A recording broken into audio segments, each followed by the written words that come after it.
bro imyaka ita anyway nabonye ni ingingo y'ijana na 51 ya penal code ingingo ya 51 y'itegeko ry'ibyaha mu Rwanda penal code ego ariko nabonye itiza 5 years ariko still ngiye mbona na mpamvu yo kugira ubwoba cyangwa kugira because izi manza za penal urumva it is evidence so ngiye cyo mbona nuko any defense lawyer muri iyi case yasaba wa mugabo kumuha telefoni yiwe ego exporting a message za like 30 days ndetse akareba n'izindi applications yego nashobora yandikira na MTN cyangwa another service provider ego kuko umuntu ashobora kuziwa iwanje Gikondo akahindura dosiye akava cyari kimuzanye akavuga ati bamufataranye tuvuga ariko still ntabwo bukuyeho ngo umuntu ashobora kuziwa still nawe ukamufataranye ego no now igihari nuko umuntu afata kumwere kugira igihe akatwe n'urukiko igihano kikakonfirmwa n'urukiko urwo buzurire Rwanda ibi tuvuza n'ingingo ya 29 y'itegeko nshinga y'u Rwanda ingingo ya 29 y'itegeko nshinga tegeka ko umuntu afatwa kumwere pako urukiko rubishinzwe rukatiye cyangwa nawe yemeye icyaha ahangaha uyu muntu turi kuvugaho bivugwa ko polisi ariyo yafunguriwe aba bantu bivuze ngo bamufatiye mu cyuho I think icyuho uracyumva so bamufatiye exactly so do you think it's gonna be this can put him in risk bigatuma icyaha kimuhama kuba abatabaje bamusanga ngo hariya muri isi turi mu 21st century dufite two types of justice okay dufite court of justice ego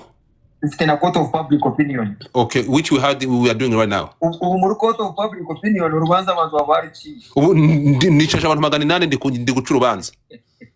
ariko muri court of justice umushinjacyaha ashobora kuzana na dosiye ayikubitamo amazi byose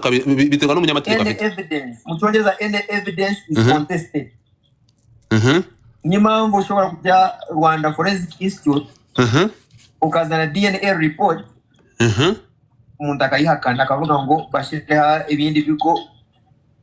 so independent experts kugira ngo batange urugero kuri issue so muri make nuko I don't believe in it to fataranya abantu mukavuyo kutostera mukavuyo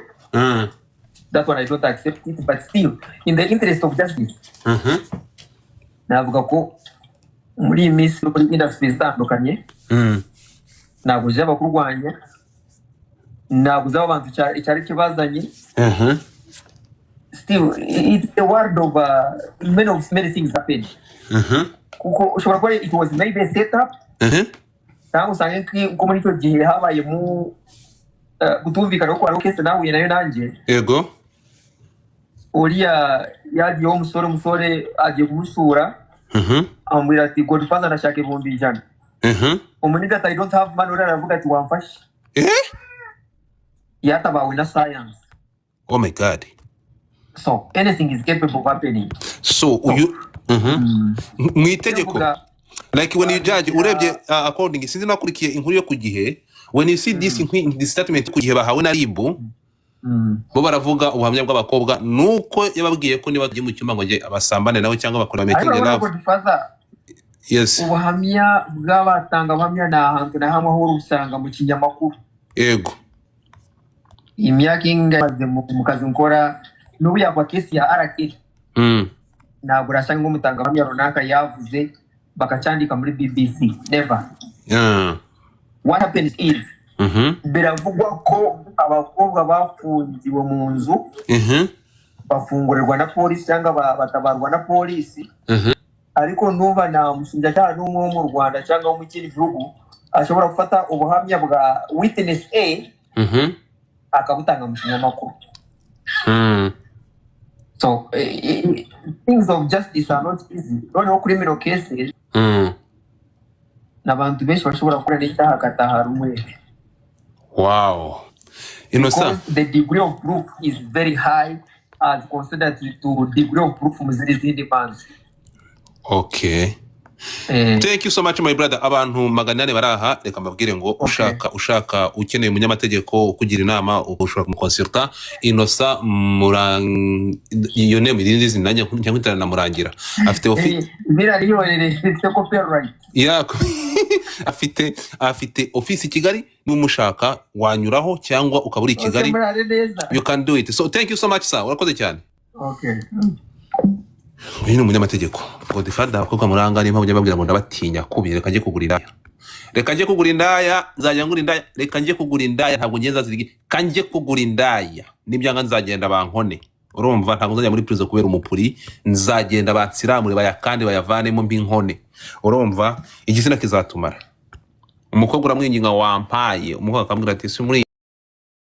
yabyanya iyo mbonye uvuze ngo urabona se urumva mfungira ikabutura